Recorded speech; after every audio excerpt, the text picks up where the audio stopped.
कक्षा 12 समाज शास्त्र। कल बताए थे जनाधिक्य रोकने के उपाय, जनाधिक्य का कारण, जनाधिक्य रोकने के उपाय, ये तो बता दिए हैं। आज हमको बताना है जनाधिक्य के परिणाम या समस्याएं। जनाधिक्य का मतलब वही बढ़ती हुई जनसंख्या, जनधनराधिक्य, जन की अधिकता। तो जनाधिक्य के परिणाम में जनसंख्या जो बढ़ रही है, इसका क्या परिणाम है, इससे क्या समस्याएं उत्पन्न हो रही है, आज यही बताना है। तो जनसंख्या वृद्धि से उत्पन्न समस्याएं या जनाधिक्य के परिणाम एक ही थी। तो जनसंख्या बढ़ने से क्या समस्याएं उत्पन्न होती हैं और उसका क्या परिणाम है? पहला, आर्थिक विकास में बाधा। किसी भी देश की जनसंख्या, बढ़ती हुई जनसंख्या जो है, वहां उस देश के आर्थिक विकास में बड़ी भारी बाधक होती है। क्यों? क्योंकि जब जनसंख्या जिस देश की ज्यादा बढ़ती है तो उसकी तुलना में खाद्य सामग्री कम होती है, तो वहां की सरकार को जो है खाद्य समस्या की पूर्ति करने के लिए ज्यादा पैसा खर्च करना पड़ता है। ज्यादा खर्च उसका जो है लोगों के भोजन पर खर्च करना पड़ता है, इसलिए वहां का आर्थिक विकास जो है रुक जाता है। सरकार का ज्यादा खर्च जनता के भरण पोषण में ही लग जाता है, तो वहां का आर्थिक विकास जो है रुक जाता है। तो यह जनसंख्या जो है आर्थिक विकास में बाधक है।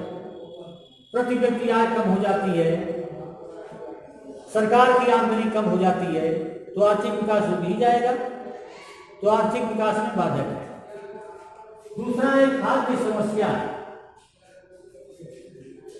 खाद्य सामग्री के अपेक्षा जनसंख्या जब ज्यादा बढ़ जाती है तो लोगों को भोजन तक नहीं मिलती, खाद्य समस्या उत्पन्न हो जाती है, लोग भूखों मरने लगते हैं। तो ये जनसंख्या बढ़ोतरी जो है, जनसंख्या की वृद्धि जो है, खाद्य समस्या उत्पन्न कर देती है, गरीबी भी पैदा हो जाती है, लोग भीख मांगने को मजबूर हो जाते हैं। तीसरा है मूल्य वृद्धि। वस्तुओं के मूल्य में वृद्धि हो जाती है, जनसंख्या बढ़ने से वस्तुओं के मूल्य में वृद्धि हो जाती है। क्यों?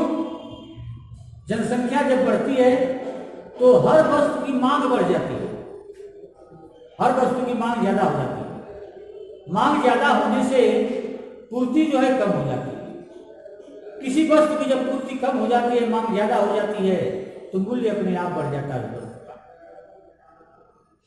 मांगने वाले ज्यादा हो गए, वस्तु कम हो जाती है, तो कोई वस्तु जब कम होती है, मांगने वाले ज्यादा होते हैं, उसके ग्राहक ज्यादा होते हैं, तो वस्तु का मूल्य अपने आप बढ़ जाता है। तो जब देश में जनसंख्या बढ़ती है तो हर वस्तु की मांग बढ़ जाती है, तो मांग बढ़ जाती है तो मूल्य भी बढ़ जाता है सबका, हर वस्तु का, तो मूल्य में वृद्धि हो जाती है। चौथा है निरक्षरता में वृद्धि। जनसंख्या बढ़ने से उनके शिक्षा की व्यवस्था सरकार अच्छी प्रकार से नहीं कर पाती है, क्योंकि जितनी जनसंख्या है उसके अनुपात में विद्यालय या उनकी शिक्षा की जो व्यवस्था है कम पड़ती है, जिसके कारण उचित व्यवस्था नहीं हो पाती है।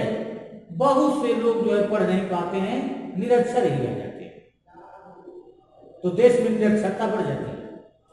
ये भी एक समस्या हो गई। इसके बाद है आवास समस्या। रहने के लिए जनसंख्या बढ़ने से ज्यादा भूमि जो है चाहिए आवास के लिए, रहने के लिए, तो जितना ही जनसंख्या ज्यादा बढ़ती है आवास की समस्या उत्पन्न हो जाती है, रहने के लिए स्थान नहीं मिलता है। यहाँ तक कि शहरों में लोग सार्वजनिक जमीन पर झोपड़ी झुग्गी बनाकर रहने लगते हैं। तो जनसंख्या बढ़ने से आवास की समस्या उत्पन्न हो जाती है। इसके बाद है छठवां बेकारी। आदमी लोग जो है बेकार हो जाते हैं, रोजगार नहीं पाते हैं, क्योंकि जिस अनुपात में जनसंख्या बढ़ रही है उस अनुपात में उद्योग नहीं बढ़ पाते। जब उद्योग नहीं बढ़ पाते हैं तो शेष लोग जो है बेकार हो जाते हैं, कोई काम रोजगार उनको नहीं मिल पाता है, तो बेकारी में भी वृद्धि हो जाती है। इसके बाद निम्न जीवन स्तर, देश के लोगों का जीवन स्तर निम्न हो जाता है, क्योंकि जनसंख्या बढ़ने से ज्यादा जो उनकी आमदनी है वह भरण पोषण में ही लग जाती है, तो वह बिजली पानी भोजन आदि की व्यवस्था अच्छे प्रकार से नहीं कर पाते हैं, उनका जीवन स्तर निम्न ही रह जाता है। आठवां है गरीबी। जनसंख्या बढ़ने से लोगों को रोजगार नहीं मिल पाता है। जब रोजगार नहीं मिल पाता है तो वह अपना जीवन जो है गरीबी में बिताने लगते हैं, उनको लाभ नहीं होता है, उनकी आमदनी नहीं बढ़ पाती है, ज्यादा उनका खर्च जो है जनसंख्या के भरण पोषण में ही लगता है, तो वह जो है गरीब हो जाते हैं। जब जनसंख्या बढ़ती है तो वहां पे लोग गरीब होते जाते हैं। नौवां है अपराधों में वृद्धि। बढ़ती हुई जनसंख्या के लिए उनकी आवश्यकता पूर्ति होनी चाहिए। जब उनकी आवश्यकता की पूर्ति नहीं होती है तो लोग जो है अपराध को उतारू हो जाते हैं। औरतें जो है वेश्यावृत्ति अपना लेती हैं, छोटे बच्चे जो है अपराधी लोग में सम्मिलित हो जाते हैं, और यहाँ तक कि चोरी डकैती ये अपराध भी शुरू हो जाते हैं। लोग अपनी आवश्यकता की आवश्यकता पूरा करने के लिए चोरी डकैती भी करना शुरू कर देते हैं। यानी इस तरह से देश में अपराध में वृद्धि हो जाती है। अंतिम है पारिवारिक विघटन। ज्यादा परिवार होने पर उसमें विघटन भी शुरू हो जाता है। क्यों कि घर के मालिक जो है परिवार के भरण पोषण के लिए उनकी व्यवस्था करने के लिए घर छोड़कर चले जाते हैं। घर के लड़के या घर में रहने वाले लोग मनमानी करने लगते हैं। इस तरह भी परिवार में विघटन शुरू हो जाता है। या हर लोगों को जो है घर का मालिक उचित व्यवस्था नहीं दे पाता है, पढ़ने की, रहने की, कपड़ा पहनने की, तो इससे भी परिवार में कलह होता है और विघटन हो जाता है। इस तरह से परिवार में भी विघटन होता है। ये रहा जनाधिक्य का परिणाम।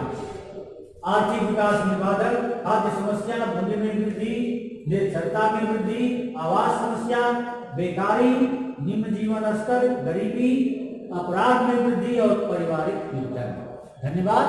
शेष अगले दिन।